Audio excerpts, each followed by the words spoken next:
நோய் எதிர்ப்பு சக்தி அதிகரிக்க இந்த புளிச்சக்கீரையை வச்சு இன்னைக்கு சட்னி செய்ய போறோம். வாங்க எப்படின்னு பார்க்கலாம். அப்படியே மறக்காம ஒரு லைக் போட்டுருங்கப்பா. கடலை எண்ணெய், வரமிளகாய், கருவேப்பிலை, சீரகம்,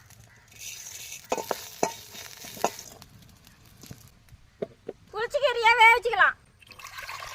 கொலை காஞ்சிக்கிச்சே புளிச்சக்கீரையை போட்டுக்கலாம். பூண்டு, வறுத்த கடலக்கொட்டை, கல் உப்பு,